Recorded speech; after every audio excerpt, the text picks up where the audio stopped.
আসসালামু আলাইকুম। সদ্য চান্সপ্রাপ্ত এমবিবিএস ফার্স্ট ইয়ারের টকবকে তরুণ তরুণীরা, আশা করছি খুবই ভালো আছো। আজকে আমরা এমবিবিএস ফার্স্ট ফেজের যে বুক লিস্ট আছে সেই বুক লিস্ট নিয়ে আলোচনা করব। এবং তুমি যখন তোমার কলেজে ভর্তি হয়েছো, ভর্তি হওয়ার পরে কলেজ থেকে কলেজের ডিপার্টমেন্ট ওয়াইজ আলাদা আলাদা তোমাকে কিছু বইয়ের নাম সাজেস্ট করা হয়েছে এবং সেটা এক এক মেডিকেলে এক এক রকম। কিন্তু ওভারঅল মেডিকেল স্টুডেন্টরা অ্যাকচুয়ালি কোন কোন বই পড়ে, বা ধরো একটা নর্মাল স্টুডেন্ট হিসাবে তোমার কোন কোন বই পড়া উচিত, বা তুমি যদি একটা বই কিনতে চাও তাহলে কোন বইটা এক্স্যাক্টলি কেনা উচিত সে সম্পর্কে আমরা আলোচনা করব আজকের ভিডিওতে। সো দেখো, ফার্স্ট অফ অল আমি ফিজিওলজি নিয়ে আলোচনা করি। তুমি যে কলেজের হয়ে থাকো না কেন, আমার মনে হয় এর বাইরে অন্য অন্য কোনো বইয়ের কথা কোনো মেডিকেল সাজেস্ট করে না। মোটামুটি গাইটন, গ্যানং, বিআরএস, স্যামসন রাইটস এবং সিসি চ্যাটার্জি, এই পাঁচটা বইয়ের মধ্যেই কোনো না কোনো একটা বই তোমাকে তোমার কলেজ সাজেস্ট করে আছে, আশা করছি। এখন এই পাঁচটা বইয়ের মধ্যে মোটামুটি দুনিয়ার সব জায়গায় 99% কেসে গাইটনটাকে আমরা ফার্স্ট প্রায়োরিটি দিয়ে থাকি। এবং আমরা জানি যে আমাদের এমবিবিএস কারিকুলামে ফার্স্ট ফেজের মধ্যে টোটাল 6টা কার্ড আছে। এই 6টা কার্ডের মধ্যে 6টা কার্ডের 6টা কার্ডই তুমি গাইটন থেকে পড়তে পারবা, অর্থাৎ সবগুলো কার্ড তুমি গাইটন থেকে পড়তে পারবা। এর পাশাপাশি যদি তুমি এডিশনালি হেল্প নিতে চাও তাহলে স্যামসন রাইট থেকে সেকেন্ড কার্ড বলবো না, ফার্স্ট কার্ডের যে সেকেন্ড পার্টটুকু আছে যেটা ব্লাড ফিজিওলজি বলা হয়, ব্লাড ফিজিওলজিটা তুমি চাইলে স্যামসন রাইটস থেকে পড়তে পারো। সিসি চ্যাটার্জি থেকে তুমি চাইলে থার্ড যে কার্ডটা আছে রেসপিরেটরি ফিজিওলজি এবং সিভিএস অর্থাৎ কার্ডিওভাস্কুলার ফিজিওলজি, এই দুইটা কার্ড তুমি আলাদা করে দেখতে পারো।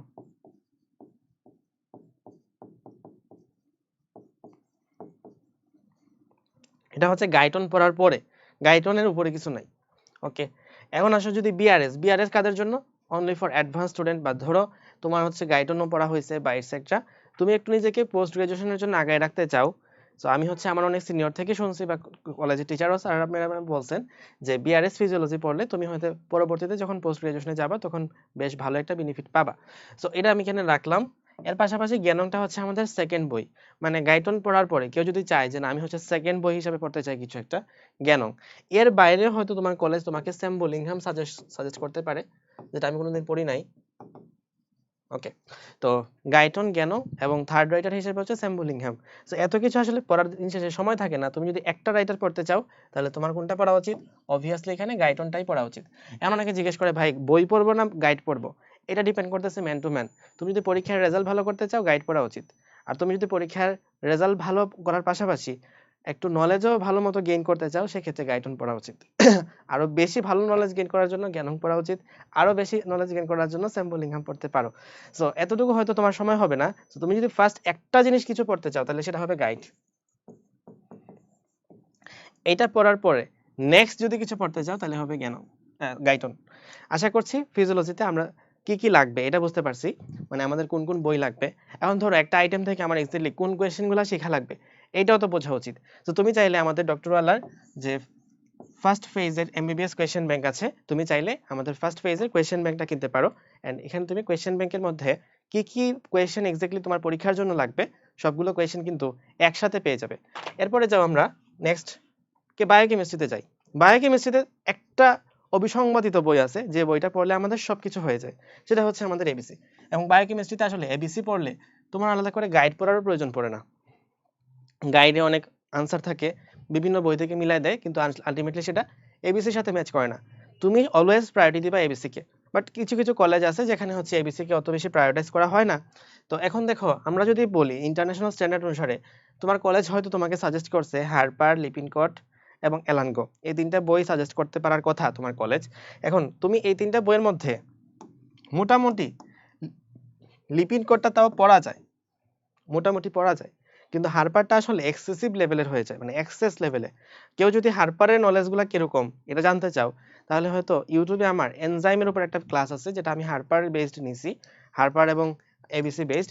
সো ওই ক্লাসটা দেখতে পারো, এনজাইমের পার্ট 1 আছে, সেখানে হচ্ছে আমি হারপার থেকে দেখাইছি, মানে অনেক কমপ্লেক্স একটা জিনিস। সো আমার কাছে মনে হয় যে এমবিবিএস এর পরীক্ষায় লাগে না, অন্তত টিচাররা পরীক্ষায় জিজ্ঞেস করতেছেন না, পরীক্ষায় আসতেছে না, দিন শেষে আমি এবিসি এবং লিপিন কোড দিয়ে সবগুলো আনসার করতে পারতেছি। সো কেউ যদি কোনো কার্ড ওয়াইজ আলাদা ডিপেন্ডেন্সি ক্রিয়েট করতে চায়, ফার্স্ট কার্ডের জন্য তোমার সত্যনারায়ণ পড়া উচিত, সেকেন্ড কার্ডের জন্য লিপিন কোড পড়া উচিত, থার্ড কার্ডের জন্য অবশ্যই অবশ্যই লিপিন কোড পড়া উচিত, ফোর্থ কার্ডের জন্য এবিসি বেস্ট, ফিফথ কার্ডের জন্য, ফিফথ কার্ড বলতে আমি বোঝাচ্ছি হচ্ছে ক্লিনিক্যাল বায়োকেমিস্ট্রি। ক্লিনিক্যাল বায়োকেমিস্ট্রিতে একটা অসুবিধা আছে, ক্লিনিক্যাল বায়োকেমিস্ট্রিতে তুমি কিন্তু এইসব বই পড়লে খুব একটা বেশি লাভ পাবা না। তবুও আমি হচ্ছে এলাঙ্গোটা লিখে রাখলাম ফিফথ। তবে ফিফথের জন্য বেসিক্যালি তোমার যেটা লাগবে সেটা হচ্ছে কলেজের স্লাইড। কলেজের স্লাইড, তোমার কলেজে যে স্লাইড পড়াবে সেই স্লাইডটা থেকেই তোমার পরীক্ষায় প্রশ্ন আসবে। সো এটার জন্য কলেজের স্লাইড পড়বা। এবং সিক্সথ বলতে যেটাকে আমি বোঝাচ্ছি জেনেটিক্স, এটার জন্য এবিসি বেস্ট। ওকে। আর হারপার কিসের জন্য? হারপার তুমি চাইলে মানে আধ্যাত্মিক লেভেলের নলেজ অর্জন করার জন্য চাইলে পড়তে পারো। আর ডক্টর ওয়ালার থেকে তুমি হচ্ছে কোয়েশ্চেন ব্যাংকটা কালেক্ট করতে পারো, যে এখান থেকে তো বই তো বুঝলাম অনেক কিছু, এখন এক্স্যাক্টলি আমার কোন কোয়েশ্চেনটা পারা লাগবে এটা তো জানতে হবে। সো সেই সব কোয়েশ্চেনের আনসার কিন্তু তুমি ডক্টর ওয়ালাতে কোয়েশ্চেন ব্যাংকে পেয়ে যাবা।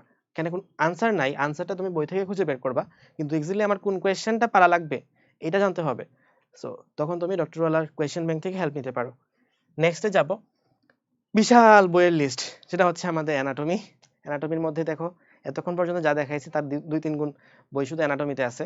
অ্যানাটমির মধ্যে বেশ কিছু পোর্শন আছে, gross anatomy, general anatomy, histology, embryology. হিস্টোলজির মধ্যে আবার দুই প্রকার, একটা হচ্ছে সিস্টেমিক হিস্টোলজি, একটা হচ্ছে জেনারেল হিস্টোলজি। এমব্রায়োলজিতে আবার দুই প্রকার, একটা হচ্ছে জেনারেল হিস্টোলজি আর একটা জেনারেল এমব্রায়োলজি, আর একটা হচ্ছে সিস্টেমিক এমব্রায়োলজি। এখন আমি যদি সবগুলোর কথা বলি ওভারঅল, এখানে মোটামুটি যা কিছু আছে সবগুলোই আমার অন্তত একবার হলেও দেখা হয়েছে, পুরাটা না হোক মানে অন্তত কয়েক পৃষ্ঠা বা কয়েকটা কার্ড দেখা হয়েছে। তো এখন আমি যদি বলি থোরাক্স কার্ডের জন্য দত্ত বেস্ট, সুপিরিয়র এক্সট্রিমিটির জন্য বিশ্রাম বেস্ট, অ্যাবডোমেনের জন্য দত্ত বেস্ট, ইনফিরিয়র এক্সট্রিমিটির জন্য বিশ্রাম বেস্ট, হেড নেকের জন্য দত্ত বেস্ট,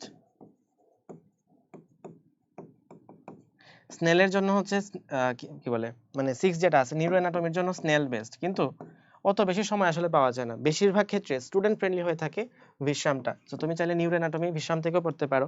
বিশ্রাম এবং দত্ত দুইটা পড়তে যদি কারো কাছে কঠিন লাগে, মানে কারো কাছে যদি এরকম মনে হয় যে আমার কাছে দত্তটা বেশি কঠিন লাগতেছে, বিশ্রামটা বেশি সহজ লাগতেছে, বিশ্রাম আর দত্তের এভারেজটা হচ্ছে বিডি, বিডি চুরাশিয়া। তো বিডি চুরাশিয়া থেকে তুমি চাইলে পড়তে পারো। তবে এটা কোনো কোনো কলেজে আবার অ্যালাউ করে না, আবার কোনো কোনো কলেজে বিশ্রাম অ্যালাউ করে না। তোমার কলেজে এক্স্যাক্টলি বিডি চলে নাকি বিশ্রাম চলে এটা একটু তোমার সিনিয়র থেকে জানতে হবে।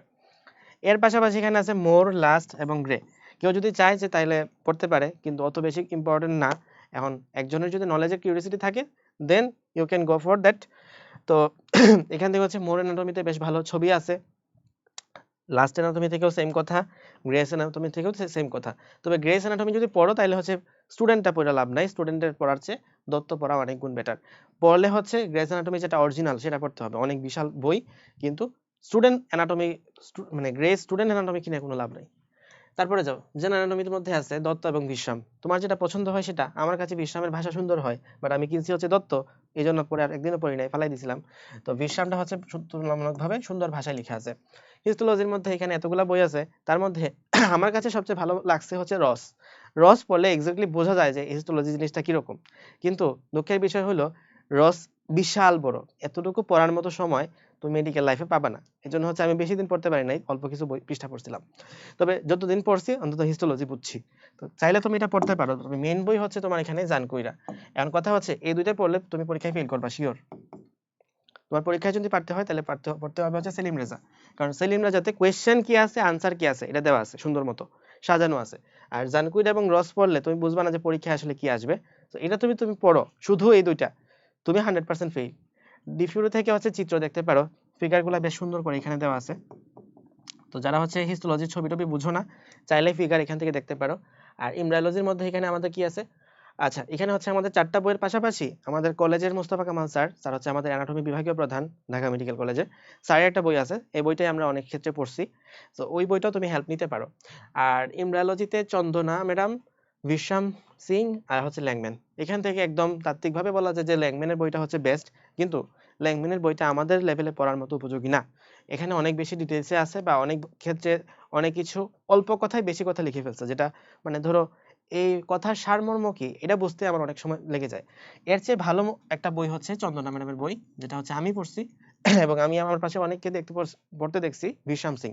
সো বিশ্রাম সিংটাও চাইলে তুমি এখান থেকে পড়তে পারো, বইটা ভালো আছে। তো বিশ্রাম সিং অথবা চন্দনা ম্যাডাম যে কোনো একটা, মানে মোটামুটি বলা যায় দুইটা বই আসলে সেমই লিখছে। তবে আমার কাছে মনে হয়েছে যে চন্দনা ম্যাডামের বইয়ের মধ্যে বিশ্রাম সিং এবং ল্যাংম্যান দুইটাকে কম্পাইল করা হয়েছে, আর বিশ্রাম সিং তো বিশ্রাম সিং এর নিজের মতো করে লিখছে। সো তুমি চাইলে হচ্ছে চন্দনা ম্যাডামের বইটা কিনতে পারো। এই হচ্ছে আমাদের অ্যানাটমির গ্রস অ্যানাটমি, জেনারেটমি, হিস্টোলজি, এমব্রায়োলজি নিয়ে কথাবার্তা। এর পাশাপাশি ভাইয়া কিভাবে পড়বো, কোথা থেকে শুরু করব, একদম জিরো থেকে একদম টপ মোস্ট লেভেলে যেতে চাই, অথবা আমি আইটেমের আগে জাস্ট কয়েক মিনিট পরে যদি পরীক্ষা পাশ করে ফেলা যায়, এরকম যদি হয় সুযোগ থাকে, অথবা আমার কলেজে ভিসেরা ভালো নাই, আমি একটু ভালো ভিসেরা ডেমনস্ট্রেশন দেখতে চাই, আমি হয়তো তোমাকে এখানে রেডিওলজি, ওসপি যা কিছু লাগে, সারফেস মার্কিং, এগুলো করে দেখতে চাই, সেসব ক্ষেত্রে আমি এক্স্যাক্টলি কিভাবে হেল্প পেতে পারি। তুমি চাইলে আমাদের ডক্টর ওয়ালার ফার্স্ট কার্ডের যে কোর্সটা আছে মাত্র 999 টাকায় তুমি ফার্স্ট কার্ডের অ্যানাটমি, ফিজিওলজি এবং বায়োকেমিস্ট্রি তিনটাই কিনতে পারো, অথবা তুমি চাইলে ফার্স্ট টার্মের কোর্সটাও কিনতে পারো। আমি একটু উল্লেখ করে লিখি, একটা হচ্ছে ফার্স্ট কার্ড আর একটা হলো ফার্স্ট টার্ম। ফার্স্ট টার্ম মোটামুটি অনেক দিনের, 5 মাসের মতো সময়। সো এই তোমার ফুল এমবিবিএস লাইফে হচ্ছে 3টা টার্ম থাকবে। সো তুমি হচ্ছে ফার্স্ট টার্মটা কিনতে পারো, এবং ফুল ফার্স্ট টার্মের মধ্যে তুমি হচ্ছে অ্যানাটমির মধ্যে 2টা কার্ড পাবা, ফিজিওলজিতে 2টা কার্ড পাবা, বায়োকেমিস্ট্রিতে 2টা কার্ড পাবা। এর পাশাপাশি তুমি হচ্ছে জেনারেল হিস্টোলজি এবং এমব্রায়োলজি ভাই কেমনে পড়বো?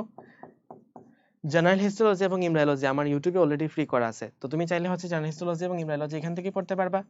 আর কোর্সের মধ্যে তো অ্যানাটমি, ফিজিওলজি, বায়োকেমিস্ট্রি এই 2 2 2 6টা কার্ড তো দেয়াই আছে। তো সবকিছু তুমি আমাদের ফার্স্ট টার্মের কোর্স থেকে নিতে পারো, অথবা তুমি যদি ভেঙে ভেঙে নিতে চাও তাহলে ফার্স্ট কার্ড থেকেও নিতে পারো। অ্যানাটমির মধ্যে থোরাক্স কার্ড, বায়োকেমিস্ট্রিতে আমাদের হচ্ছে বায়োমলিকুলস এন্ড বায়োফিজিক্স, আর ফিজিওলজিতে জেনারেল ফিজিওলজি এবং ব্লাড। সো এই হচ্ছে আমাদের ওভারঅল কোর্সের কথা। কোর্সের ক্লাসগুলো অবশ্যই স্মার্ট বোর্ডে হবে, আর যেগুলো ডেমনস্ট্রেশনের ভিডিও সরাসরি ভিসের এবং বোনস দেখায় হবে। তো আশা করছি তোমার এমবিবিএস এর যাত্রাকে আমরা অনেক দুর্দান্তভাবে স্মুথ করতে পারবো। সবার জন্য শুভকামনা থাকলো। এমবিবিএস ফার্স্ট ফেজ একটা দুর্দান্ত সময় কাটুক তোমাদের। আল্লাহ হাফেজ, আসসালামু আলাইকুম।